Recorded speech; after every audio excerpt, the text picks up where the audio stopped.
My international friends asked me actually to speak English during this vlog because they want to watch my vlog. It's just that they don't understand. I was like, the idea of you guys, asking questions, supporting me, subscribing even you don't understand is more than enough. So please go to sleep, okay? You don't have to watch this. Don't make my life complicated, alright? But thank you guys. Thank you so much.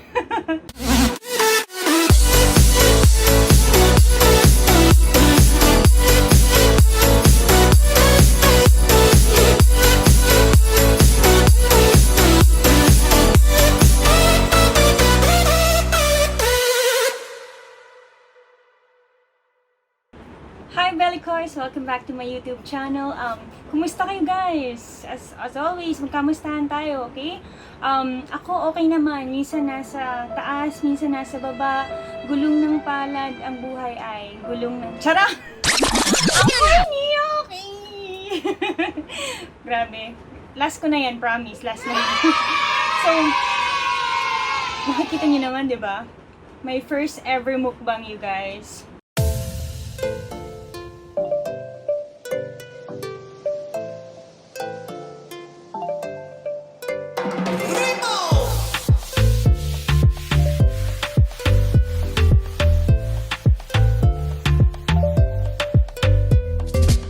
Ano bang meron dito? Meron akong green mango, syempre, my favorite.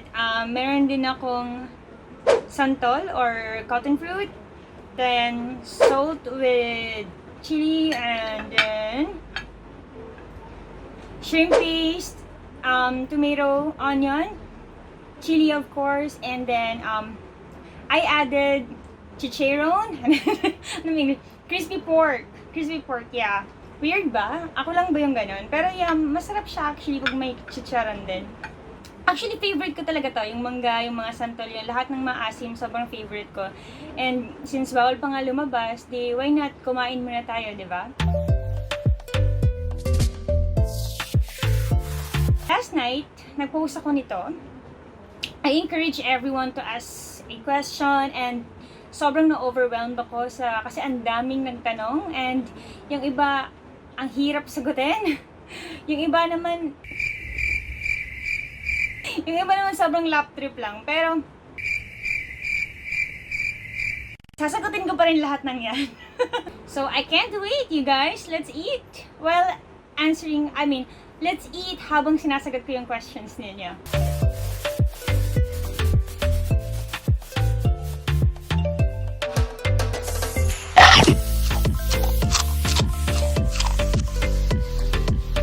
So first question. This is from Nimuel Marquez. Ano ang paborito mong number sa na pinipindot sa electric fan? Ang hirap naman ng tanong. Well, for me, depende sa weather. Kasi kung sobrang init, definitely ipo-full ko. Pero normally, 2 lang. If 1, 2, 3, nasa gitna lang ako. Kasi ayoko din naman ma-overuse yung electric fan, diba? Safety first. So, 2. Grabe, ang sarap niya. Ang lutong. Ang sarap.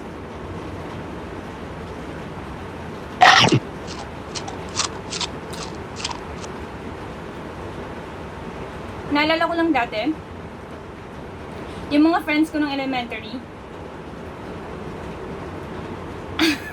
mga bata, wag din gagayahin to, pero nagka-cutting class kami, tapos pupunta kami sa bahay nila. Tapos kasi may farm sila ng mango, or manggahan, ganyan. Tapos magka-cutting class kami para lang kumain ng mangga sa ilalim ng puno ng mangga mismo. Diba? Batang-bata pa lang, guys. Marunong na ako mag-cutting class, pero syempre wag gagayahin, okay?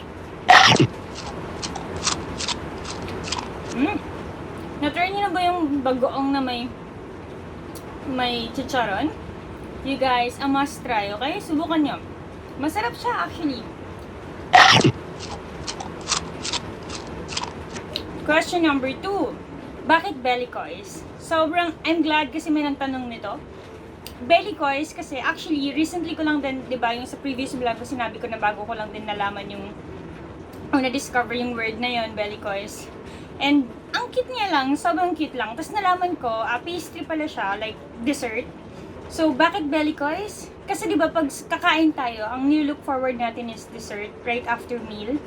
So, ganun din kayo. Nilook forward ko rin yung support, yung mga pagmamahal, yung comments ninyo, yung mga suggestions ninyo. May connection ba? Pero, pero yes. And apart from that, ang cute, sobrang cute ng belekoys, di ba? Belekoys, parang bebe ko, Jejemon, ganun. Or kois, di ba? Ang cute lang. Kaya belekoys. Thank you, Renz, for asking. This is from Mega, my Indian friend. She asked me if I miss her beautiful face. What can I say, Megs? I miss parota so bad. No, of course I miss you. And your beautiful face, whatever. No, but yes, I miss you so much, and I know you know that, right? So, I can't wait to attend your wedding soon in India. So, please, can you please start dating so you can find someone now, alright? No, I'm not being pushy. It's just that you're getting old, Mega. Okay? Can you please? The next question is actually from Alan, a very good friend of mine. Best friend ko actually. Sabi niya, how will you know if he's the one? Or how will you know if he's the one? For me, ikaw lang naman makakasagot niyan eh. Kasi, ikaw yung, di ba, makaka-witness kung paano ba siya sa'yo, kung paano niya tutruhin yung parents mo. If every time nakasama ko siya, hindi ko kina-question yung worth ko. Every time na may mangyayari, pipiliin niya pa rin ako. Pero hindi niya ako kukonsintihin kung may mali akong ginagawa. And if yung taong to parati akong ipupush na kahit anong mangyari si God yung nasa center ng relationship namin. And then, I think, siya na yun. Nasagot ko ba? Nasagot ko ba, Alan? I don't think na ako yung binalik, no? Kasi siya crispy or malato. So, hindi ko alam hindi ko alam kung nasagot ko ng tama yung tanong mo. Kasi, wala pa eh. Pero every time na pumapasok ko sa relationship, syempre, akala ko siya na. Kasi gano'n naman ako eh. Hindi ako nagpapaligo kung sa tingin ko, hindi ko nakikita yung sarili ko sa kanya. Syempre, ano ba yung end game sa relationship? 'Di ba? Settlement or marriage. So, kung ligaw-ligaw lang, parang mag-isip ka muna. 'Di ba?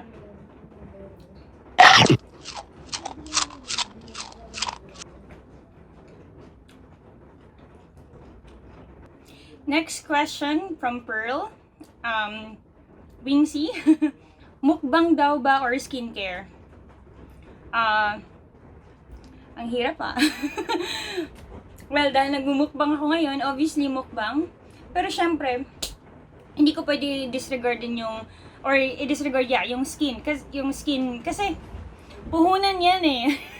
Sa trabaho namin, unfortunately, kinukonsider din yung physical na kaanyuan. So, gustuin ko man kumain ng kumain, may kailangan na i-maintain, 'di ba? Kasi frontliners kami or as a frontliner, syempre kailangan maayos or maganda ka ganyan kahit hindi ako maganda. Makeup is the key. So, ang pipiliin ko ay parehas. Mukbang and skincare. Kasi skincare is life, mukbang is lifer. Mahilig ba kayo sa maanghang? Kasi ako, oo.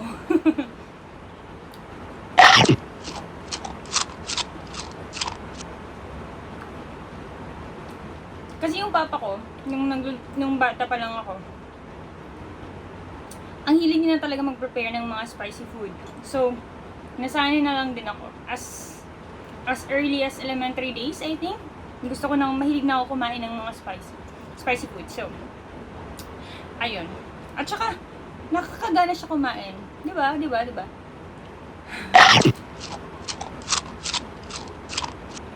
Bakit wala pa akong jowa? Paano mo nalaman wala akong jowa? First, hindi mo alam na wala pa akong jowa. Second, yes, wala nga akong jowa. So, next question tayo. Hindi, wala pa akong jowa kasi ayoko pa.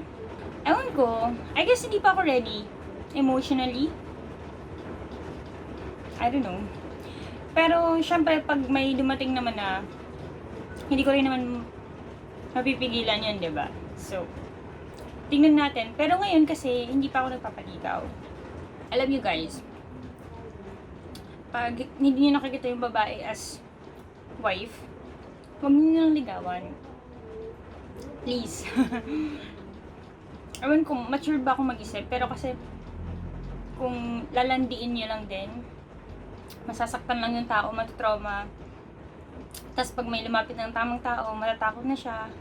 'Di ba? So, if wala kayong balak na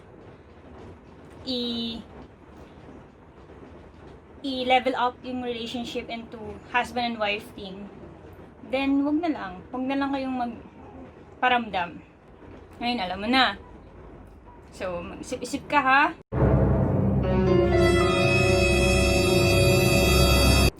Next question is from Jassy. Hi Jassy. Thank you. Yung question niya, actually siya question, I think this is suggestion eh. Nagsasuggest siya kung gumawa daw ako ng video na yung iba't ibang pasahero na na-encounter namin sa airport. Actually may script na ako dito. Kaso nahihirapan lang akong i-execute siya. I don't know.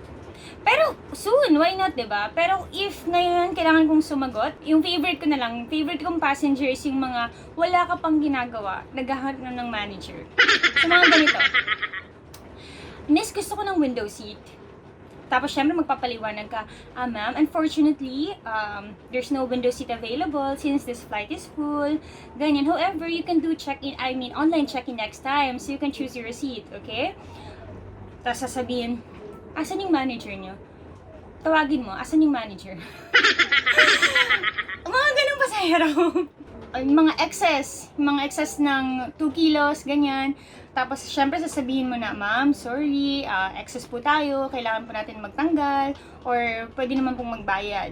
Tapos sasabihin, grabe, 2 kilos lang yan, asan manager mo? Asan manager mo? Yung mga ganun. I mean, we are willing to help. We are willing to give option. It's just that you need to be kind as well. Paghahanapin yung manager, I mean, okay, pero sasabihin lang din ng manager yung sinabi sa amin eh. Kasi yung mga sinabi namin is galing din sa kanila. Next question. Ilang months ako mag-aantay sa'yo? Gano'n ka ba katagal willing mag-antay? Yun yung tanong. Yung tanong, sinagot ng tanong yan. Hindi. Actually, yung kung sino man yung nagtanong nito, or actually, alam ko naman kung sino ka yung nagtanong. Kasi sabi ko nga sa'yo, di ba? Normally tayo, naghanap tayo ng someone better.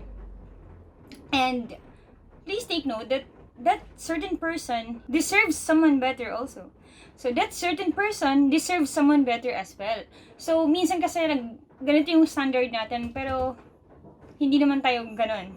Going back to the question, sabi ko nga sa'yo, mas prefer ko na pag pinakilala ako, establish ako. Pag pinakilala sa parents, establish ako, ganyan, may trabaho and all, may peace of mind. Kasi ngayon, wala talaga eh. Pero, yeah, soon, diba? Soon, why not? So, dyan ka lang, okay? Next question. This is from Nikki. Which flight? Kasi yun yung mga kadalasan na sinasabi natin sa passengers pag may nag-a-approach. Rakam tayara baba. Minuwen. Tapos, hindi nila alam kung anong flight number. Nakakatawan. Pero natawa ako dito sa which flight. Ewan ko sa'yo. Meron pa dito. From Janilo. Salaw. Kamusta ka? Ngano ni samot kag kagwapa? Samot ba? Parang dili man. Daghan na kayo ko pimples and pimple marks. So, I don't think na samot ni gwapa. Pero thank you. Thank you kasi yun yung sa tingin mo. Maraming salamat naman. Ano ba yung Gcash number mo dyan? Magpapadala ako ng ayuda. May nagtanong din, ano yung favorite song ko and pa-cover daw? Gusto niyo ba talaga akong kumanta? Pero ang gustong kanta ko talaga ngayon is yung Lilim sa victory song. Panginoon, ang nais ko'y kagandahan mo ay pagmasdan. O, di ba? Wala sa tanong. Pero yun yung favorite song ko ngayon. So, the last question is from Aaron. How's life during pandemic? Sasagutin ko yan after nito. Actually, minsan, ayaw kong kumakain ng sandal sa public. Kasi, pag kumakain ka nito, ang daming sabit sa ipin. Ako lang ba? Or kayo din? Pero since nasa bahay lang naman ako, cheers!